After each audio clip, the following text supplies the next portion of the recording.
오늘 말씀 지난 시간 했던 말씀 좀 이어서 마저 하고 그 다음에 21장 22절서부터 마지막 절까지 있는 말씀 읽고 다시 말씀 전하도록 그렇게 하겠습니다.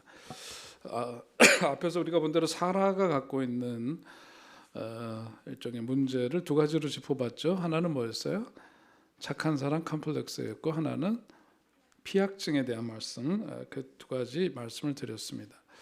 사라와 더불어서 또 이제 오늘 하갈에 대한 얘기를 좀 나눠보면은 하갈은 한마디로 자기 주제를 모르고 설치다가 처량한 신세가 된 여인이다.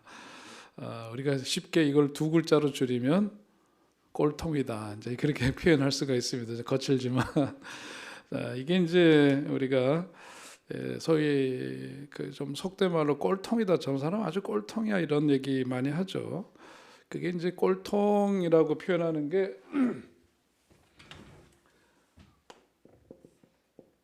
쓰기도 좀 민망하긴 합니다. 그죠? 꼴통 그러는데 이게 이제 뭐와 관계가 되느냐면 컴플렉스와 관계된다 이거죠. 컴플렉스와 관계되는데 컴플렉스는 우리 전 인격 속에는 작은 인격이라고도 그렇게 얘기를 하죠. 근데 이 뭔가 이 컴플렉스라고 하는 거가 갖고 있으면은 뭔가 어떤 크게 마음을 빼앗고 있기 때문에 다른 것은 거의 생각할 수 없도록 만든다. 이 컴플렉스는 그렇게 만든단 말이에요. 그래서 강한 컴플렉스는 자기 자신이 잘 알아차리지를 못해요. 우리가 그 속에 들어가 있을 때는 그걸 잘 모릅니다. 근데 시간이 지나서든지 이제 거기서 좀 헤어나와야 이제 그게 뭐가 뭔지가 이제 보이게 된단 말이죠. 그런데 다른 사람들은 나보다 더 잘 안다. 그렇죠. 자기도 모르게 발끈하고 자기가 모르게 즉각적으로 거기에 대해서 막 이렇게 분노를 표출한다든지 이러는데 자기가 왜 그러는지를 잘 의식하지 못한 채로 그렇게 반응을 해요. 근데 다른 사람들 뭐냐면 쟤는 그 말만 하면 간다 애가. 그러죠. 예? 예를 들어서 신체에 대한 컴플렉스 중에서 키가 작은 것에 대한 컴플렉스가 있다. 예를 들어서요. 그럼 자기는 그렇다고 생각을 해본 적이 없어. 그러나 무의식 속에 있지만 다른 사람들이 뭐 키에 대한 얘기를 하면서 이렇게 억누르려고 한다든지 뭐 자극을 하면은 그 착하던 사람이 눈이 전 말 못해요. 휙 돌아가요. 그러니까 이제 그런 게 왜 그러냐면 그게 바로 이거다. 컴플렉스 때문이다. 그런 겁니다. 그런데 이제 이런 거가 강한 컴플렉스 이거가 신경증적인 어떤 상태와 깊은 연관이 있다고 그렇게 보죠. 사람이 컴플렉스를 갖는 것이 아니라 컴플렉스가 사람을 갖는다 그런 표현을 하기도 합니다. 그 이유는 바로 뭐냐면 이것이 전적으로 그 사람의 의식과 이런 것들을 이렇게 지배하는 듯이 보이기 때문에 실제로 그렇게 영향을 크게 끼치고 있기 때문에 그렇습니다. 자, 그러면 이제 하갈이 갖고 있는 컴플렉스가 뭐냐? 오늘 이제 하갈에 대한 말씀을 보면 하갈이 갖고 있는 것은 왜 지금 여기 자기 원래 주인은 누구예요? 사라죠. 사라의 종이었어요. 몸종이었던 주종 관계였단 말이죠. 그런데 하갈이 사라를 완전히 내몰고 자기가 그 위치를 점하려고 하는 그런 것에서부터 갈등이 빚어졌고 결국은 사라가 이삭을 낳고 본연의 자기 위치를 공고히 하고 난 다음에 아브라함을 움직여서 얘를 쫓아내는 그런 상황으로까지 발전해 나가는데 이 하갈이 도대체 왜 그러냐 도대체 그건 자기 컴플렉스가 있기 때문인데 그 컴플렉스는 뭐라고 볼 수 있을까? 그게 이제 일등주의. 자기가 이 자리에 있으면서도 그냥 그저 몸종으로 살 때보다는 위치가 확연히 달라졌잖아요, 그죠? 그럼에도 불구하고 얘를 못 잡아먹어서 난리치다가 결국은 지가 쫓겨나게 되는 이런 결과를 빚게 되는 게 이게 그만큼 뭐예요? 우리의 전인격 속에 있는 작은 인격이라고 할 수 있지만 이것이 발동되면은 우리를 전체를 지배하듯이 강한 힘을 갖고 있어요. 그래서 이거를 잘 다스리지 않으면은 사람이 이게 무슨 일이 일어나기 있을지 모른단 말이죠. 이제 그런 문제가 있는데 이 하갈에게 있어서는 1등주의, 자기가 으뜸이 되지 않으면 안 되는 그런 심리가 그에게 있었기 때문이다. 그러니까 1등 그 자리를 차지하려니까 뭐예요? 현실은 그렇지 않은 데서부터 오는 뭐가 있어요? 내적 갈등이 심화되겠죠.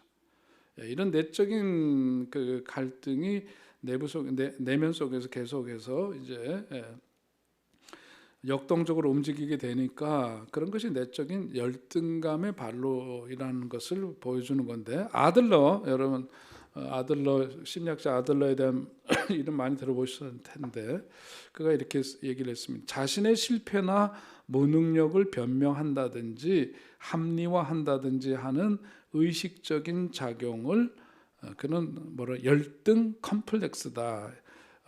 인테리어티 컴플렉스, 열등 컴플렉스다. 아들러는 그렇게 표현을 했습니다. 그러니까 자기의 열등감을 보상하기 위해서 다른 사람이 엄두도 못 내는 만큼 엄청난 노력을 하는 것. 그러니까 여러분, 우리가 이거를 이렇게 이제 컴플렉스에 대한 실체를 아까 얘기해 드렸는데, 이러니까 이것이 잘 작용이 되면, 잘 쓰여지면은 어떻게 돼요?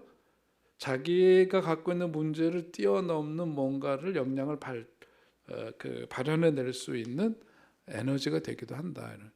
우리가 그 감정은 에너지라는 말씀 드렸죠. 분노라고 하는 것이 있기 때문에 그것을, 그 분노라는 에너지를 가지고 그것을 이렇게 부정적으로도 쓸 수 있지만 긍정적으로도 그것이 쓸 수도 있다. 그건 자기 선택의 문제인데, 자, 그래서 열등감을 보상하기 위해서 다른 사람이 엄두도 못 낼 만큼 대단한 노력을 하다 보면은 그냥 어떻게 될까? 근데 그렇게 계속 가다 보면 자기도 모르게 강박적으로 생각하게 된단 말이죠. 강박적으로 생각하고 처리할 수밖에 없고 처신할 수밖에 없고 자신의 처지를 모르고 엉뚱한 판단을 내리기도 쉽다. 그러니까 그 얘기는 뭐예요? 결국 하갈이 이런 컴플렉스에 있으면서 그런 열등 컴플렉스가 좋은 쪽으로 발현이 되었으면 좋았을 텐데, 자기가 그 1등이 되려고 하는 엄청난 그 에너지, 그것을 가지고 강박적으로 처신을 하게 되니까 결국은 그 갈등이 심화되고 결국은 자기 스스로의 위치를 잃게 되는 그런 쫓겨난 신세가 되고 말았다, 그런 얘기입니다. 자기 컴플렉스로 인해서 생긴 결과죠, 그죠? 그러나 하나님께서는 이런 하갈을 그냥 야단치고 나무라는 게 아니라 하갈에게 새롭게 살 수 있는 길을 마련해 주셨다. 그것이 이제 성경의 이야기라고 볼 수 있죠. 그런데 이제 하갈은 예전과는 달리 한 집안의 어머니로서 성숙한 삶을 살려고 하는 그런 노력을 보입니다. 자, 그래서 이제 그 아들과 함께 결국은 그 쫓겨난 신세가 돼서 가게 되지만, 하갈을 통해서 우리들이 얻게 되는 교훈은 뭐냐면, 어떤 그 아픔이 치유되거나 희석되지 않은 채 그대로 머문다면은 평생 고통스러운 어떤 비명을 지르면서 살 수밖에 없을지도 모른다는 것. 그렇기 때문에 시간의 흐름에 따라서 자기에게 주어진 그런 상황들, 환경들을 어떤 점에서는 이렇게 순응하고 그러면서 그것에 묻어서 이렇게 살아갈 필요가 있는 거란 말이에요. 여기에 강박적으로 이것이 작동이 돼가지고 그러면은 자꾸 어떻게 돼요? 이것으로 인해서 갈등을 더 야기시키게 되죠. 그러면 결국은 본연의 위치 자체도 잃게 되는 그런 결과가 초래될 수가 있다. 그런 점을 우리가 유념할 필요가 있죠. 그래서 오다시라고 하는 분은 이런 말을 했습니다. 자신이 사랑받을 만한 사람이 아니라고 느끼는 어떤 단절감, 그것을 극복하는 데에는 세 가지 단계가 있다. 첫 번째는 뭐냐면 개인적 단계라 그랬어요. 이 개인적 단계는 뭐냐면 타인에게 자신을 격리시키게 된 과거의 상처를 치유해야 한다. 과거의 상처를 치유하는 것, 개인적 단계에서. 두 번째는 뭐냐면 사람들과의 관계 단계인데, 진정으로 스스로를 존중하고 사랑하면 타인과도 밀접한 친교를 맺는 것. 그것이 이제 두 번째 단계고, 세 번째는 초자적인 단계라고 했는데 좀 더 의미 있는 방식으로 하나님과 관계를 맺을 수 있는 그런 단계. 그렇게 이제 세 가지 단계로 자기가 갖고 있는 그런 단절감을 넘어설 수 있는 그런 그 길을, 단계를 이제 그렇게 세 가지로 이야기를 했습니다. 그러니까 하갈은 뭐냐면은 이런 이제 관계들, 이 속에서 보자면은 개인적 관계, 두 번째는 사람들과의 관계, 그런 단계를 넘어서서 어디로 초자적인 관계로 나아가야 되는 거죠. 그랬을 때 하나님은 뭐냐면, 이런 일들을 허용하신 하나님은 이게 뭐냐면 사라가 된 건 뭐예요? 한 가정의 어머니에서 어디의 어머니로? 열국이라고 표현했는데 그런 열방을 향한 민족의 큰 어머니로 하나님을 쓰시고자 그렇게 하셨던 의도가 있었죠. 성경에 보니까, 그죠? 그러니까 하갈의 경우에도 보니까 이런 상황들을 통해서 우리는 이제 사람들의 심리나 이런 것들을 지금 주목하면서 보고 있지만, 좀 더 거시적으로 보면은 이 배후에서 하나님께서 하갈이라고 하는 이런 컴플렉스를 갖고 있는 한 여인이 이런 과정들을 통해서 단계를 밟아 결국은 자기가 자초한 어려운 상황 속으로 빠졌지만, 결국 하갈을 통해서도 하나님께서는 어떻게 하셨어요? 사라가 사라가 되듯이 어떻게 민족의 어머니로 그렇게 해서 자기 아들과 더불어 이스마엘과 더불어서 어떻게 민족의, 큰 민족의 어머니 되게 해서 그쪽 그 족보로 보자면 뭐예요? 그런 민족이 형성되는 데 있어서의 어머니 역할을 하게 되는 존재로 변화가 되게 했다. 하나님은 그렇게 역사하시더라, 그런 겁니다.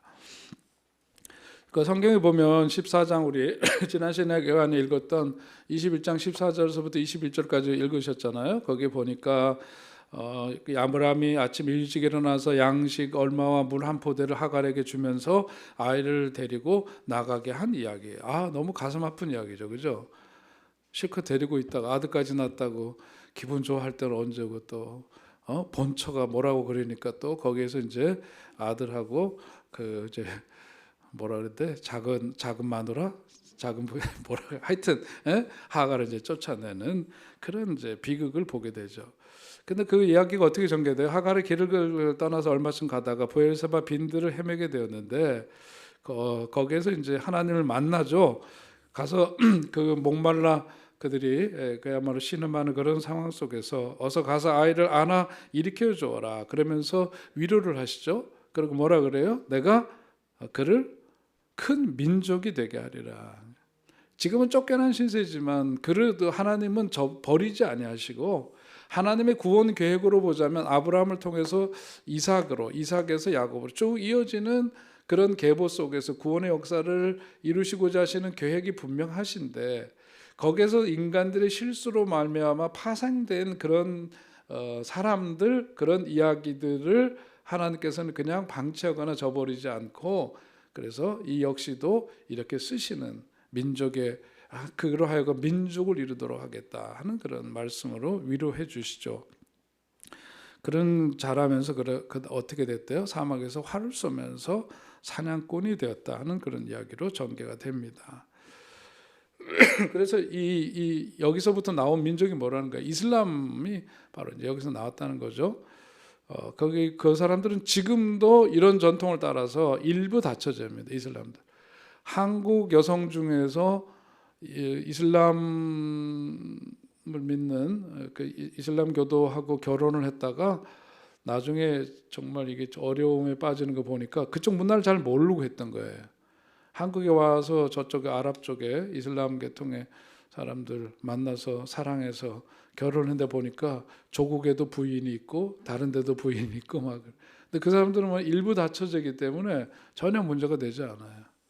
첫째 부인, 둘째 부인, 셋째 부인, 넷째 부인, 자기가 힘 있고 부자일수록 여러 부인들을 둘 수 있는 그런 게 지금까지도 그런 문화 속에 살고 있죠. 자, 근데 히브리 민족은 어떻습니까? 유목 민족인데 거기에서 이제 이런 문제들이 파생되는 게 다 뭐냐면 유목민족이고 그러니까 누가 더 필요해요? 남자가 더 필요해요? 여자가 더 필요해요? 남성이 훨씬 더 우위일 수밖에 없고 선호할 수밖에 없는 그런 문화 속에 있었던 겁니다. 삶의 환경이 그랬던 건데 또 농경 사회도 사실은 마찬가지죠. 노동력이 사실은 남자들이 많아 그 노동력을 많이 활용할 수가 있으니까 그걸 선호하게 되는 게 다 그런 거예요. 그래서 우리 어머니들이 아들 선호 사상 이런 게 다른 게 아니라 농경 사회 문화 그것이 이제 계속 이제 내려오면서 그것이 하나의 어떤 의식을 지배하게 되었는데 사실은 뭐 지금은 아니죠. 전혀 딸들이 우대받고 남자들은 그다음 얘기하고 싶지 않고요. 그랬습니다. 사라가 하갈을 왜 그런데 미워했는가? 이제 그거를 이제 아까 했던 그 컴플렉스 얘기에서 조금 더 한꺼풀 더 들어가 보면 사라가 아들을 못 낳아서 좀 그러기는 했지만은 근본적으로 이런 상황을 만들게 된 원인은 누가 제공한 거예요? 사라의 하갈이에요. 요 사람이 그렇게 한 거죠. 물론 근원적으로는 이렇게 하면 안 되는 게 하나님의 뜻과는 어긋났지만 어쨌든 몸종 관계에서 아들을 낳고 나서는 본처를 학대했다고 얘기하잖아요. 막 이렇게 못 살게 했단 말이죠. 그러니까 그 남성들 여성들 이렇게 갈라서 얘기하기는 어렵지만 여성들도 여러분 가만 보면 본인이 좋아하는 스타일의 사람들 같은 성끼리 같은 여성인데 좀 더 싫어하는 유형들이 있어 없어요? 왜 이렇게 자신 있게 얘기해요? 너무 쉽게 분명하게 대답하니까 좀 당황스럽다 오히려. 같은 여자인데도 꼴보기 싫은 사람들이 있단 말이죠. 그런 게 있어요. 그게 뭐냐면 우리가 느껴요. 이런 컴플렉스. 자, 하갈이 갖고 있는 컴플렉스를 통해서 나타나는 모습은 뭘까? 하갈의 컴플렉스의 특징은 첫 번째 어리광입니다. 어리광. 그러니까 하갈의 컴플렉스의 그 방어 기제 중 하나는 뭐냐면 어리광을 피는 거죠. 누구에게? 남편에게 했겠지. 남편이 그래야 자기한테 뭐가 돼? 언덕이 되어주고 울타리가 되어주고 자기의 친보호자가 될 수 있으니까 거기에서 자기 자신 여기서 얘기하는 건 뭐냐면 하나의 어떤 독립적이고 주체적이고 성숙한 한 인간을 하나의 기준으로 삼았을 때의 이야기를 해요. 그렇게 보면은 하갈은 자기의 방어 기제 가운데서 어리광이라고 하는 것을 사용했다. 어리광을 피우면 남자들은 어떻게 되죠? 정신이 혼미해진단 말이에요. 맞아요? 그래서 대포집에 가갖고 남자들이 바람을 피우는 거예요. 별거 다 알죠, 제가. 요즘 현대적인 언어로 보자면은 룸사롱에 가는 이유가 거기 가면은 왕같이 대접을 해주니까 지방 기둥이 부러지는지 쓰러지는지도 모르고 가가지고 돈 갖다 해대고 그러는 거고 돈 없는 사람들은 옛날로 치자면 대포집 가서 대포집 아줌마한테 사랑에 빠지고 그러는 게 다 그 이유가 거기에 있습니다. 자기를 다 받아주고. 근데 여기 이제 하갈은 뭐냐면 남편에게 이제 어리광이라고 하는 방어 기제를 썼는데 그러면 아브라함의 마음을 다 빼앗기게 되죠. 그런데 전체 집안 구조로 보면 그렇게 하면 돼야 안 돼요. 한마디로 눈치가 어쩌면 이렇게 쿵짝이 맞는지 모르겠다는 거예요. 이거는 눈치가 없는 거야. 이 집안의 가계도 속에서 아들을 못 낳아서 오죽했으면 같은 여자 입장에서 보자면은 자기를 남편 방에다 집어넣었을까. 그걸 조금만 생각해 보면은 그런데 태조 이방원에 대한 그 이방원 드라마에도 보면 나오죠. 이방원이 와이프한테 열 받아가지고 그러면서 일부러 막 몸종 데려다가 자기 침소에 들어오게 하고 막 그러잖아요. 그런데 저기 종 여자가 두 잘자로 할 수는 있긴 한데 그렇게 하면 좀 거치니까 이 종이었던 여자가 어느 날 이제 자기가 신분이 달라지니까 감히 본처한테 협박을 하더라고. 그러다가 어떻게 한 방에 간단 말이에요. 그러니까 이게 딱 그 얘기예요. 다른 게 얘기가 아닙니다. 오늘은 이런 건데 그냥 아브라함에게만 매달리는 거죠. 하갈의 컴플렉스의 특징 어리광. 두 번째 그러니까 그거는 같은 얘기이기도 한데 막무가내죠. 생떼를 쓰는 거죠. 그러면서 다른 사람 것을 빼앗아서 자기 것으로 만들고자 하는 어린아이와 같은 이런 게 사실은 이게 자기 그 방어 기절을 쓰는 거거든요. 예. 방어 기절이라고 하는 것이 꼭 뭐 회피 뭐 이런 것만 있는 게 아니에요. 이제 이런 걸 통해서 그래서 상대방을 거기에 가장 힘 있는 사람을 자기 것으로 만들고자 하는 그런 욕구가 이제 드러나면서 계속해서 사라의 자리를 넘보게 되는 거죠. 그런데 이건 구조적으로 태생적으로 하갈이 아무리 남편을 꼬셔도 아브라함의 마음을 완전히 자기가 틀어줘도 이 자리에 갈 수 있어 없어요. 이건 안 되는 거야. 그 사회 속에서는 안 되는 거예요. 힘으로도 안 돼, 능으로도 안 돼, 구조적으로도 안 돼. 이거 안 되는 건데 이제 그런 시도를 하게 되죠. 아까 그래서 컴플렉스 얘기할 때 뭐라 했어요? 그런 분별력과 판단력이 거기에서 없어져요. 그러니까 자격해서는 안 될 그런 영역으로 훅 들어가 버리는 거예요. 컴플렉스의 결과입니다. 사람의 몫을 빼앗으려고 하는 것, 바로 그러니까 이러한 어리광, 막무가내 이런 것들은 어떻게 되느냐? 이런 것이 왜 나타나게 되느냐면 자기 도취 때문에 그렇다. 자기 도취. 자기 도취에 빠진 사람들은요, 그거밖에 안 보여. 자기 거밖에 안 보여. 다른 사람들이 신경 안 씁니다. 요거랑 비슷한 게 뭐 같아요? 자기 도취하고 비슷한 게 자기애적 성격 장애. 그죠? 나르시즘이라고 하는 게 바로 그겁니다. 이런 사람들 같은 경우에는 다른 사람들하고 어떤 대등하게 대화를 하는 게 아니라 주변에 있는 사람들에 있어서 이 세계의 중심은 누구야? 자기라고 보기 때문에 자기 욕구만 보는 거예요. 자기 욕구만 보기 때문에 다른 사람이 안 보여요. 그러니까 하갈이 조금만 정신 차리고 보면은 이게 이 구조가 보이는데 이 보여야 되는 게 마땅한데 이게 안 보이니까 선을 넘는 거지. 그 선을 넘으니까 쫓겨나게 되는 거고 이런 이제 구조입니다. 그 다음에 이제 그 하갈의 컴플렉스에서 보게 되는 것은 현실 도피라고 할 수 있어요. 우리가 살아가면서 어떤 책임감이 굉장히 중요한데 그 지나친 책임감도 문제이긴 하지만 성숙한 어른이라고 한다면 그 특징이 반드시 뭐냐면 거기에 뭐가 책임감이 수반이 돼요. 그런데 인생을 살면서 가장 필요한 것 중에 하나인데 책임을 물어야 되는 상황에 이르르면 도망간단 말이에요. 그걸 우리가 우리말로 뭐라고 해야 얌체라고 얘기를 합니다. 쉬운 단어를 잘 모르시네. 얌체라고 하죠. 그런 사람이 있어요, 없어요? 나일 수도 있어요. 너무 자신 있게 대답하지 마세요. 남만 보이죠 지금. 예. 내 속에는 얌치 근성이 있나 없나. 그런 거 책임감과 관계되는 거예요. 그 다음에 뭐냐 이런 컴플렉스를 갖고 있는 사람은 무엇을 또 무기로 쓰느냐면 일종의 또 그것도 방어 기제일 수도 있고 그런데요. 눈물입니다. 눈물. 야 이게 이제 남자들이 가장 속는 저도 속아요 이런 거. 시도 때도 없이 눈물 흘려요. 어떤 이제 이 눈물이 많은 경우 보면은 우는 자기 모습이 슬퍼 보여서 또 운대. 예? 울다가 이제는 또 눈물이 말라버려야 되는데 슬퍼하는 자기 모습을 보니까 또 슬퍼 또 울어. 그래서 이제 그렇게 된다는 거죠.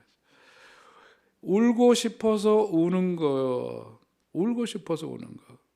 그리고 멜랑콜리해지고 이제 이런 감성에 들어가면서 그 속에서 왜 그렇게 반복되는 이유는 뭐예요? 그 속에 뭐가 있기 때문에? 쾌감이 있기 때문에. 중독이나 이런 것들이 다 그런 거죠. 편안하게 한다든지 자기에게 뭔가 그것이 주는 뭔가 플러스 알파가 있어서 그 속에서 못 벗어나는 거다. 그러니까 이 초상집만 찾아다니면서 우는 사람들도 있다고 합니다. 왜냐하면 자기 슬픔을 보면서 우는 거고, 그런 이제 울음 속에는 뭐가 있느냐? 카타르시스적인 정화의 성격도 그 속에 있습니다. 자, 그런데 중요한 것은 뭐냐면 이 눈물의 힘은 뭐냐면은 상대방이 이제 뭔가 잘못된 걸 보고선 지적을 하고 야단을 쳤어. 에? 너 그렇게 하면 돼, 안 돼? 야단 치니까 뭐부터 해? 눈물부터 흘려. 야단치기가 눈물 흘리면 더 야단치는 사람 있어요? 눈물을 흘리면은 벌써 마음이 상대방이 약해진다는 것을 본능적으로 알기 때문에 눈물이 뭐다? 무기다. 눈물이 무기예요. 울면 상대방이 더 이상 비난을 할 수가 없다는 걸 알아요. 그러니까 눈물을 방어 기제로 쓰는 겁니다. 그러니까 부부 싸움을 할 때 확 울잖아요. 우는 거는 뭐냐면 그걸 자기 방어 기제로 지금 쓰는 거예요. 그러니까 이런 부분들도 여기서 이 컴플렉스에서 오는 거다. 그렇게 볼 수가 있고, 자, 여기서 말하는 이제 앞에서 얘기했던 자기 도취에 대한 이야기를 했는데, 자기 도취가 가장 심할 때 그때가 언제예요? 우리 에릭 에릭슨이 얘기했던 발달 단계 여기서 봤죠. 2살 때. 이때가 이제 가장 자기 도취. 물론 이제 그 이전에 유아기 때는 전능감을 갖고 있다. 그 얘기 기억하시죠, 그죠? 네, 그런 거 했어요.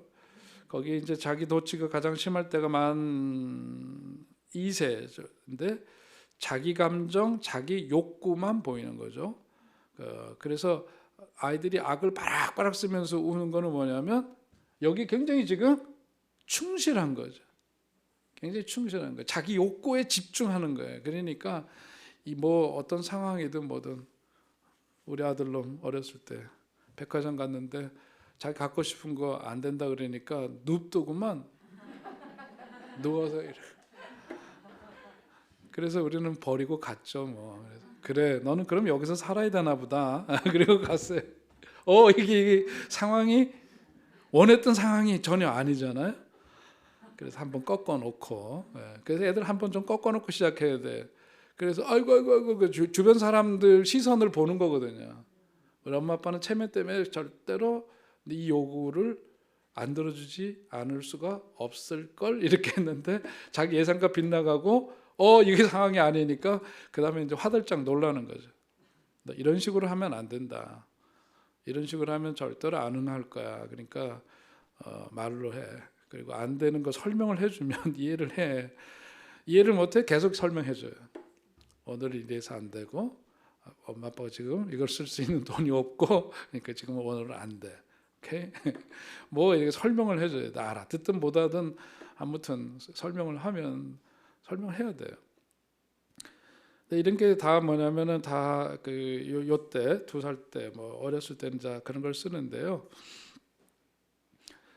자기 도취가 깨져야 되죠, 그죠? 자기 도취가면서 그게 깨져야 돼요. 성장하면서 그래서 나보다 잘난 사람이 있다는 것을 알아야 되고 그것을 겪어야 돼. 그러니까 공부 잘하는 아이들이 세상에서 전교 1등만 했는데 서울 와보니까 티도 안 나네? 티도 안 나요. 티도 안 나. 공부 잘하는 애들 너무 많은 거야. 그래서 그 반에서 학교에서 그래도 이름 날렸는데 고등학교를 가니까 1등서부터 저 꼴등까지 벽에다 다 붙여놓는 거야. 이런 잔인한 데서 우리가 살아남은 사람들입니다.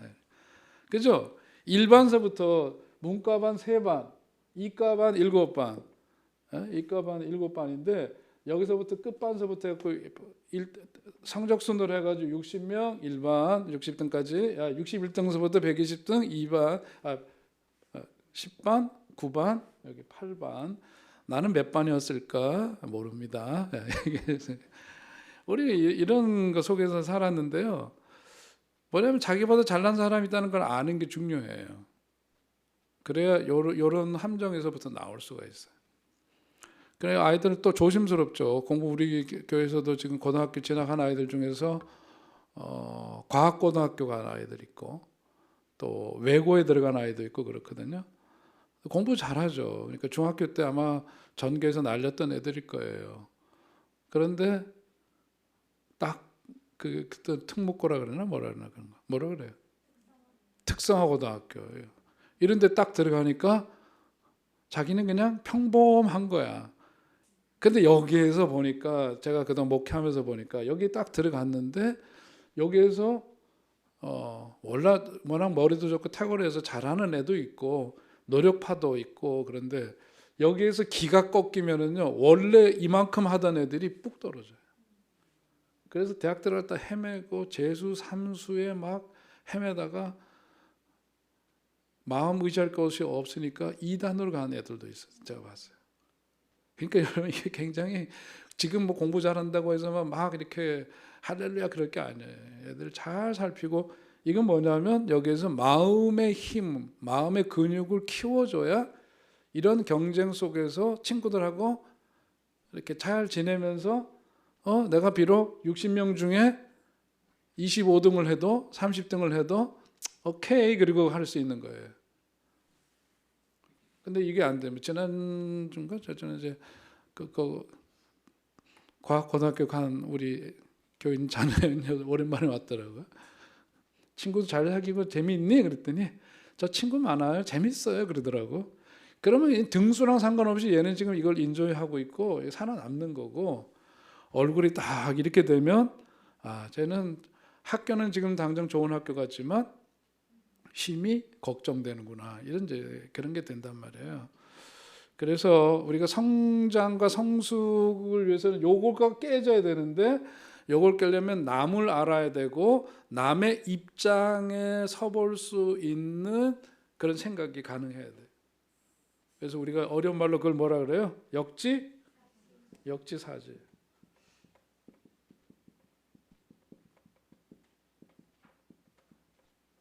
아유 이렇게 또 한문을 쓰는 이유는 좀 잘난 척 하려고 그러는 것 같은데 일단 뭐냐면 입장을 뒤집어서 상대방의 입장에 서서 이렇게 볼 수 있도록 그게 이제 어떻게 보면 변화와 성숙한 삶으로 가는 굉장히 중요한 지점들이에요.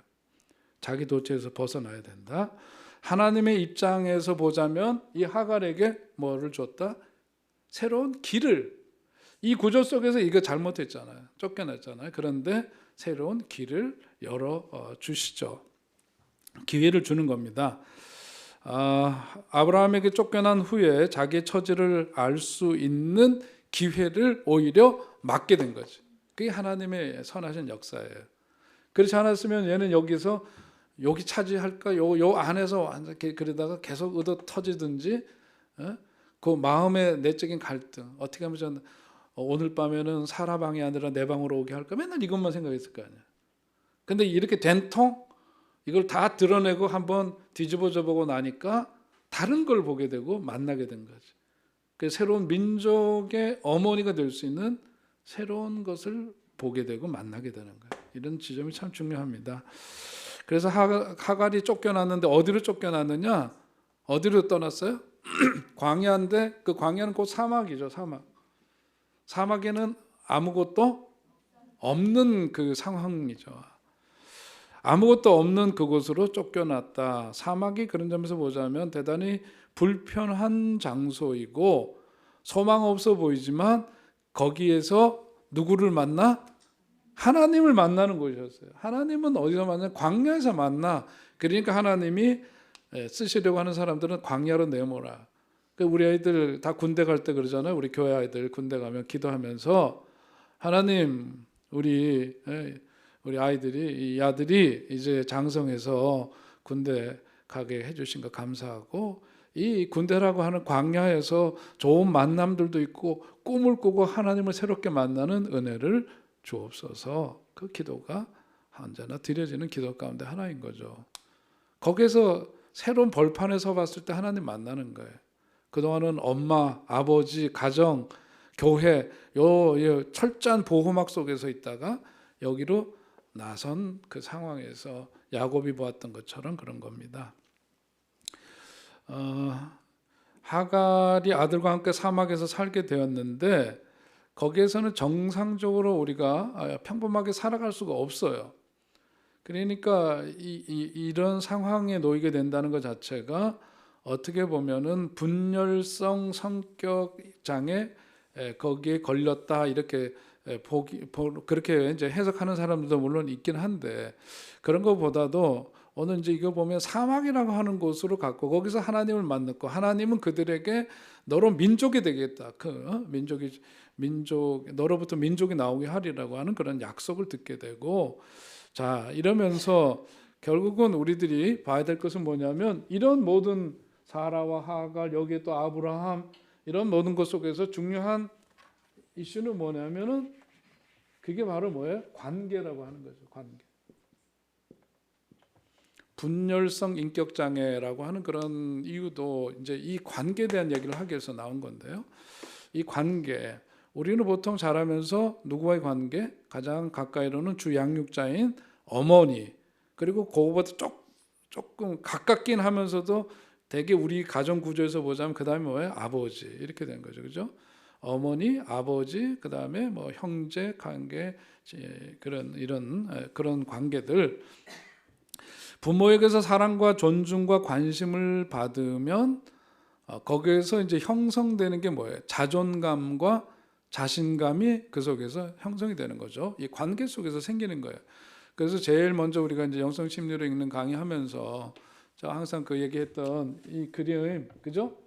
이거 맨날 이 박스 갖고 얘기하잖아요. 거기서 가장 밑바닥 중요한 게 뭐였어요? 항상 애착이죠. 어태치먼트. 이 애착 관계에 대해서는 뭐 아무리 강조해도 지나침이 없다는 말씀 드렸는데 결국 관계입니다. 이게 실수를 해도 그럴 수 있다고, 그게 이제 어려서부터 수용되었던 경험을 갖고 있는 사람들이 나중에 자기 자신에 대해서도 어떻게 수용적이 돼요. 그래서 자기가 자기 자신에 대해서 실수를 할 때도 그럴 수 있다고 스스로에 대해서 관대해지는 마음, 그것을 일컬어서 우리는 뭐라고 그러느냐, 그걸 바로 자존심, 자존감이 그런 거예요. 원래 거기서 괜히 이렇게 폼 잡는 걸 얘기하는 게 아니고 자존감이라고 하는 것은 바로 그런 겁니다. 스스로에게 관대해지는 마음, 자존감, 자신감. 자, 이런 자존감과 자신감이 약할 때 발생되는 게 뭐냐면은 쉽게 뭐에 빠져? 우울증에 빠지는 거예요. 그래서 쉽게 우울증에 빠진다. 내가 부모의 관심의 대상이 아닐 때 우울증에 걸리고 이제 그러는 거죠. 사람이라는 존재는 자기 스스로 어떤 능력을 키우기가 어려워요. 아마 동물들 중에서 가장 그 양육자의 돌봄을 가장 오랫동안 받는 존재가 아마 사람일 겁니다. 그죠? 심지어 30살이 돼도 이놈이 집을 안 나가. 막 버텨 막. 너만 독립해 나가 그런다. 싫어. 왜? 집 나가 보면 왜 이렇게 잘 알아? 그걸 진짜 보세요. 어느 집은 이제 형편도 괜찮고 그래서 너 이제 좀 나가 독립해. 아주 꼴도 보기 싫다 그랬더니 안 나간대. 가만 보니까 집에 있으면 빨래 해주지, 때도 맞춰 밥 주지, 생활비 안 들잖아요. 그러니까 엄마가 나가라고 성화를 내도 못 본 척하고 버텨. 똑똑한 아이들이 보니까. 사람의 능력은 스스로 키우기가 어려워요. 그렇기 때문에 어릴수록 다른 사람이 나에게 무엇을 관심을 가져주는 것이 굉장히 중요합니다. 어릴 때도 선생님의 눈길이, 손길이 더 이렇게 가는 아이들이 있죠. 그런 아이들이 자신감이 있는 거거든. 센터에서 자란 아이들도 다 그렇죠. 그죠? 애들 길러보니까. 애들이 다 그게 필요한데 사실은 학원에 가면 그런 거 안 되거든. 근데 여기 오면은 그냥 센터장들 내가 보면 엄마야, 엄마. 그죠? 선생들이 다 어머니 역할을 하는데 센터장들은 왕엄마. 맞아요? 왕엄마. 일반 교사들은 그냥 엄마. 첫째 엄마, 둘째 엄마. 작보가 좀 복잡해지네, 이게. 그런 거. 그게 얼마나 참 귀중한 자산이고 아이들한테는 축복인지 몰라요. 사랑, 그런 관심을 가져다 주는 것이 참 중요하고, 그래야 성장할 수 있다. 어른이 되면 스스로의 힘으로 될 수는 있긴 하지만 사랑을 받고 살다 보면 부모 사랑이 학습되면서 부모 사랑이 학습이 되니까 나중에 어떤 곤경한 일에 처했을 때에도 자학이 되지 않는, 자기 학대를 하지 않게 돼요. 무슨 일만 있으면 아이고 내 탓이야 내 탓이야. 이게 이제 요 과정에서 결핍 때문에 생기는 문제다. 그렇게 볼 수가 있습니다. 자학이 습관이 되면 부정적 자동적인 사고가 심해지죠. 부정적인 사고가 자동적으로 이루어지고 그것이 심해지니까 그게 결국 뭐예요? 우리가 쉽게 말하는 우울증이 바로 여기서 파생되는 거예요. 여러분 살다 보면 좀 침울하고 좀 살 맛도 안 나고 이럴 때가 왜 없겠어요, 그죠? 왜 없겠어요? 근데 그게 그냥 슬쩍 지나간다. 우리가 면역력이 높으면 감기 같은 거 왔다가 슬쩍 지나가잖아요. 그러니까 면역력 높은 사람들은 같이 밥 먹었는데 끄떡없고, 어떤 사람은 골골하고, 골골 오늘 이거 나가면 안 되겠다. 이거 골골 걸린 사람 똑같이 밥 먹었는데 그 차이가 난단 말이죠. 그런 거.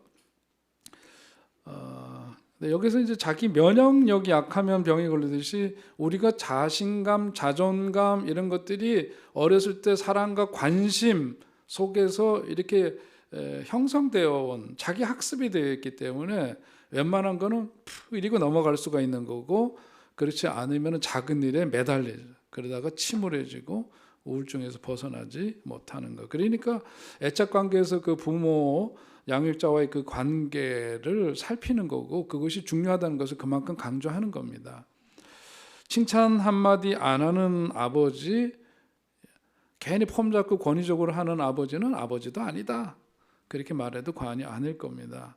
부모는 아이에게 그래서 뭐가 많아야 되느냐? 이런 큰 이론보다도 더 중요한 게 있어요. 이게 굉장히 중요한 단어를 쓰려고 합니다. 여기다 뭘 넣을까요? 잔정.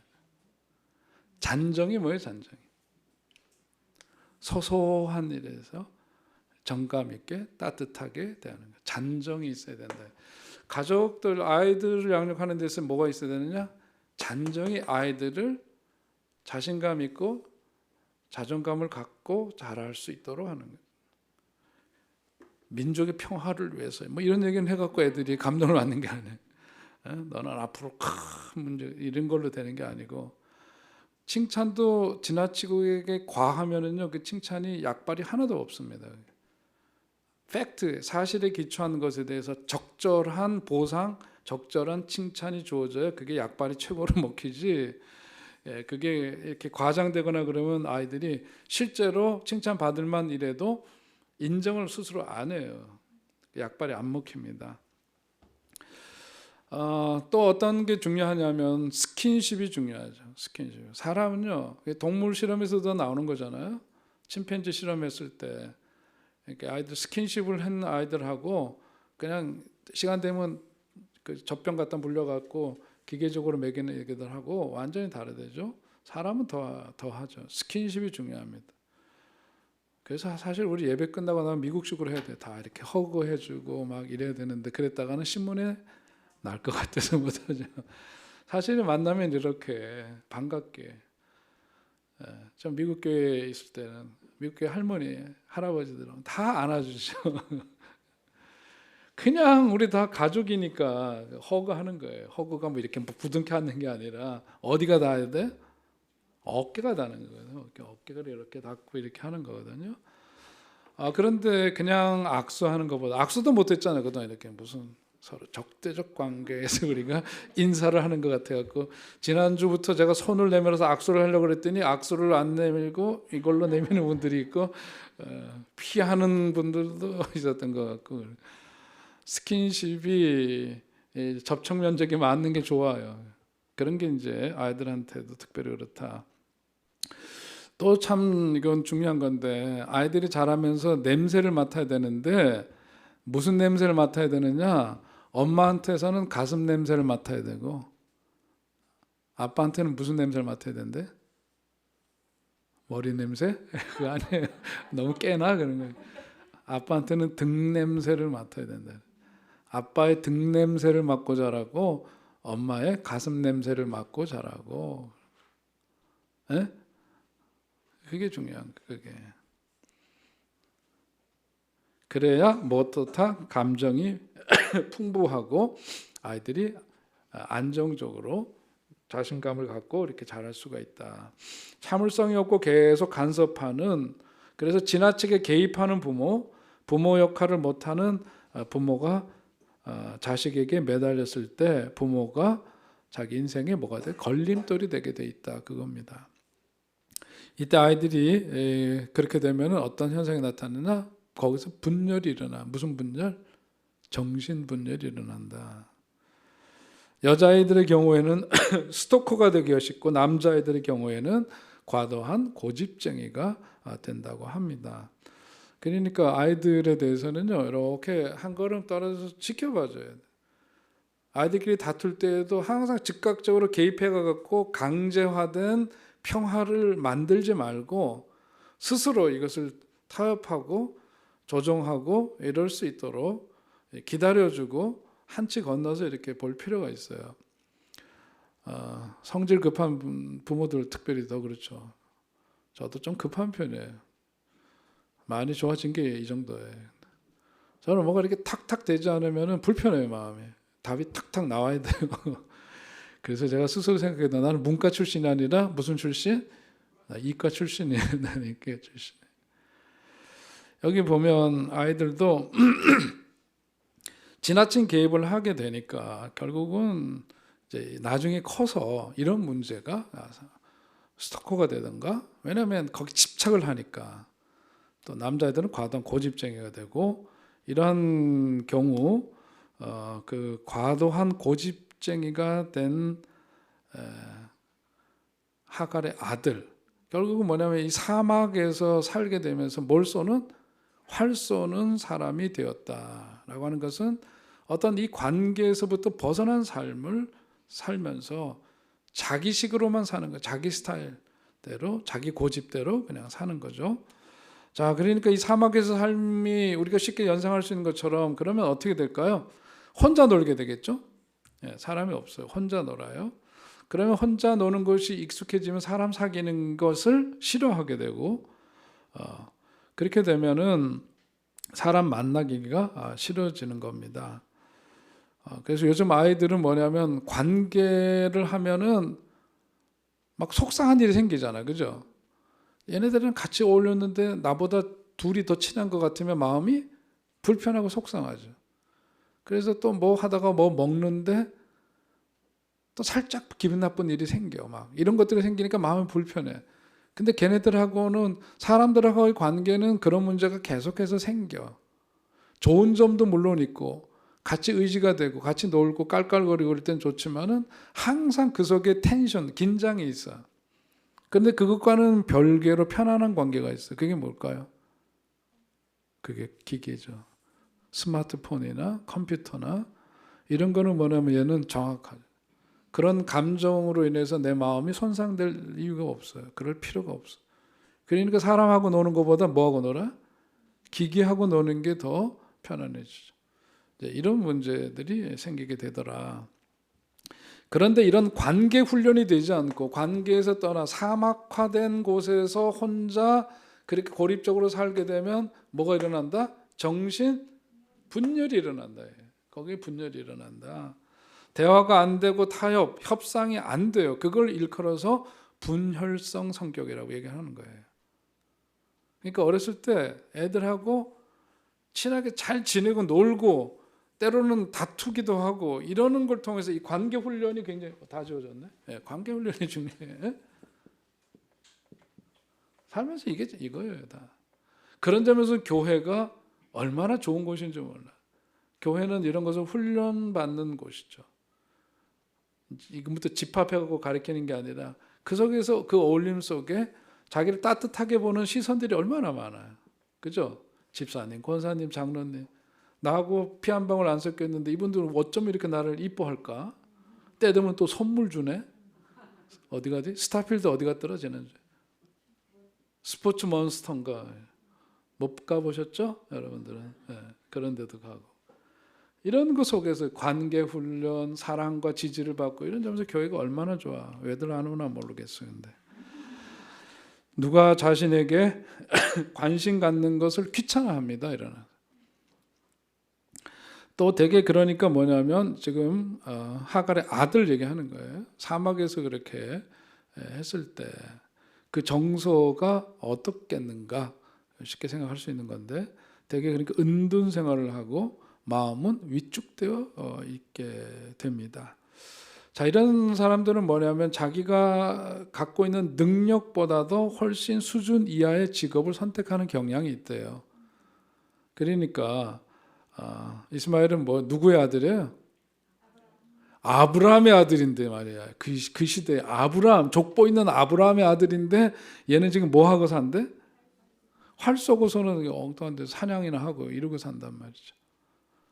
그러니까 뭐냐면 오늘날 치자면은 누구 집 아들인데 하면은 세상이 다 알만한 아들인데 어디 가서 있느냐면 노가다 뛰고 있어.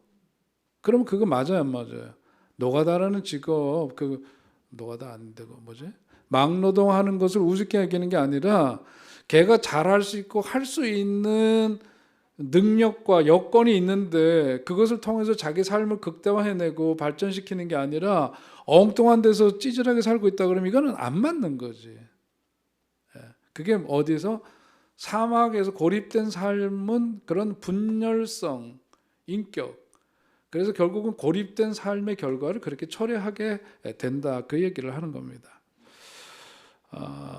성공할 수 있는데도 소위 사막에 들어가서 활 쏘는 사람으로 인생을 끝내는 그런 모습. 그게 바로 그거죠.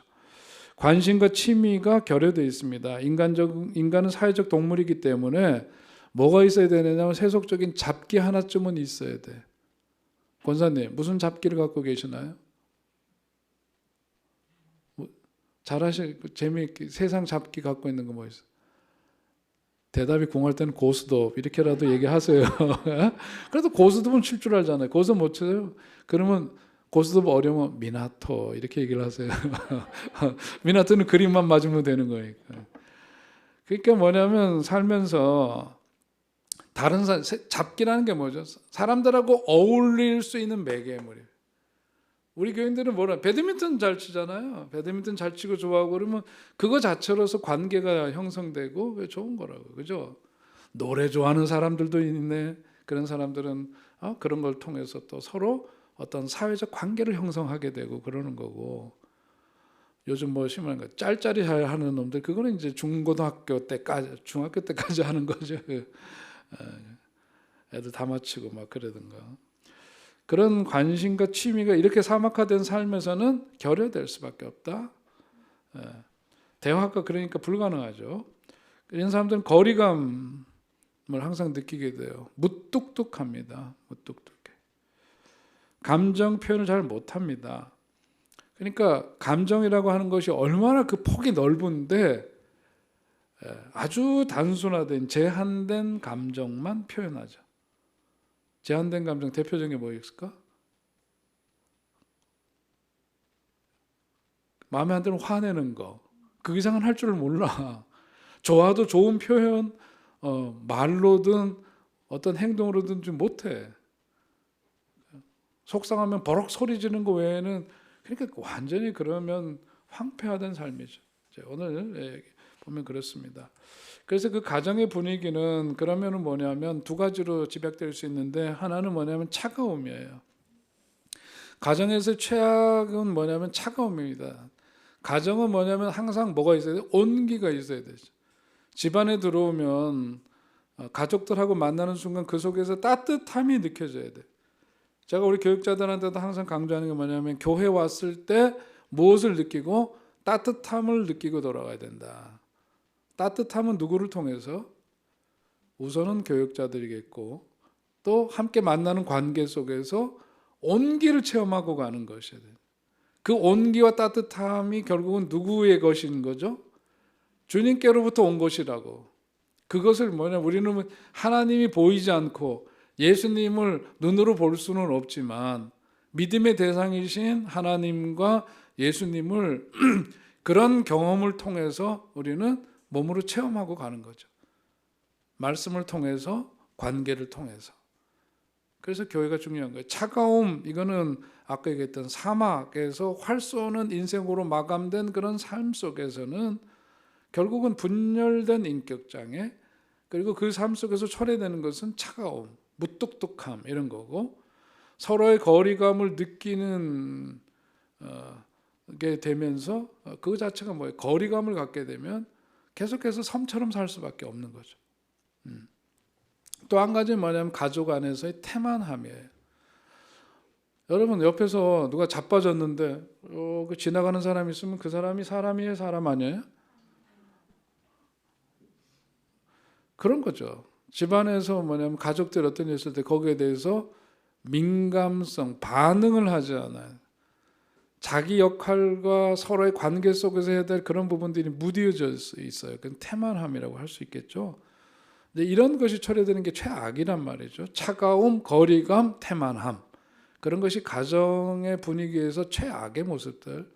사막화되면 결국 이런 걸로 갈 수밖에 없다.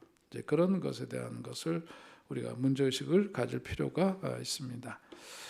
자, 그 다음에 이제 22절서부터 34절, 이제 오늘 본문으로 들어가야 될 그 내용인데, 시간은 1시간은 안 되었고, 다시 시작하기는 애매하고, 그런데요. 21장 22절서부터 34절은 여러분 그 교재 오늘 핸드아웃 주셨으니 일단 본문 읽지 않고 내용만 봅니다. 22절서부터 34절인데 22절서부터 24절은 아비멜렉이 아브라함을 방문해서 언약 체계를 제안하는 것, 제의하죠.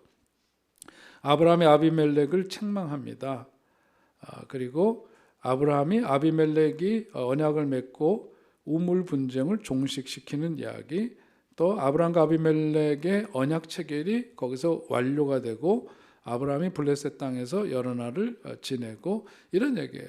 어떻게 보면 그냥 그 역사 한 그 짜투리 같은 이야기들, 부속적인 그런 이야기들처럼 아무튼 거기서 이제 기술하고 있는 내용들은 그런 건데, 결국 하나님이 함께 하시니까 아베멜렉이 아니고 아비멜렉이죠.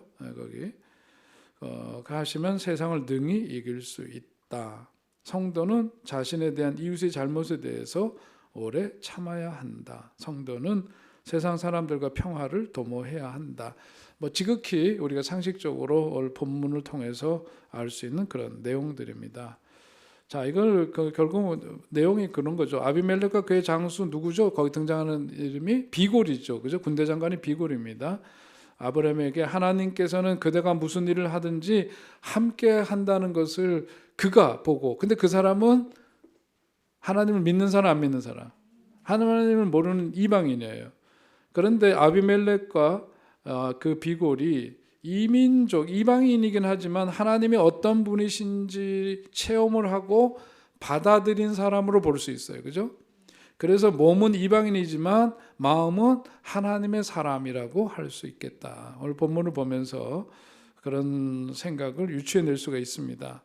아비멜렉과 비골이 하나님께서는 그대가 무슨 일을 하든지 함께 하는구려 하고 이야기할 수 있는 그것은 그건 뭐예요? 다른 사람들을 바라보면서 그 사람들의 어떤 실상을 보고 그대로 인정해 줄 수 있는 사람이라는 얘기이기도 하겠죠. 맞아요? 네. 그러니까 이런 사람은 안 건강한 사람이다 볼 수 있죠. 다른 사람을 이렇게 눈여겨보니까 이런 상황에서는 이럴 수 없는데 이렇게 신앙을 갖고 사는 사람의 모습이 이렇게 나타나네. 그것을 그대로 수용하고 받아들여요. 이 건강한 사람이죠. 우리 사회는 지금 그래요, 안 그래요? 우리 사회는 대부분 안 그래요. 자기가 조금만 생각이 다르면 다 없어져야 될 사람 대상으로 봐. 죽어져야만 되고 이 땅에서 숨 쉬면 안 될 사람처럼 취급해요. 그걸 그야말로 건강하지 못한 사람들의 모습인데 오늘 아비멜렉과 그 군대 장관 비골의 모습을 통해서 우리 건강한 사람의 한 전형을 보게 된다. 자, 그러면서 오늘 이제 여기서 다루게 될 굉장히 중요한 주제는 바로 성격에 대한 겁니다. 건강한 사람의 그 성격. 그거는 다음 시간에 우리 이어서 말씀 갖도록 그렇게 하겠습니다. 질문 있나요? 없으시면 기도하겠습니다. 하나님, 오늘도 이 아침에 또 저희들 함께 말씀 속에 담겨져 있는 그 의미를 다시금 헤아려 보고 나누게 하시니 감사합니다. 우리가 살아가면서 많은 열등감들을 안고 살아가는데 그것에 의해서 정복당하는 삶이 되지 않도록 인도해 주시고 나날이 우리의 삶의 그 연수가 더해가면서 우리들 속에 있는 그런 문제들을 잘 살피고 그것을 딛고 넘어서서 더욱더 성숙한 삶으로의 변화가 우리 가운데 임할 수 있도록 인도하여 주시옵소서. 사막화된 삶 속에서, 폐쇄적인 삶 속에서, 고립된 삶 속에서 우리들에게 주신 하나님의 그 기대, 능력 다 저버리고 외딴 섬처럼 살지 않게 하시고 나와 더불어 살아가는 이들과 그 관계 속에서 더욱더 풍성한 삶의 그 열매를 맺어가는 우리들 되게 하여 주시옵소서. 특별히 또 자라나는 또 우리 자녀 세대를 바라보면서 우리 더욱더 성숙하게 저들을 대하고 저들이 아름다운 하나님의 사람들로 이 땅에서 마음껏 정말 사랑하고 능력을 발휘하고 주님께서 보여주시고 기대하시는 그런 뜻과 소명을 따라서 아름답게 살아가는 삶을 지지하고 축복할 수 있도록 또한 우리와 함께하여 주시옵소서. 오늘도 좋은 만남 주신 하나님께 감사드리며 예수님의 이름으로 기도하옵나이다. 아멘. 수고하셨습니다. 네.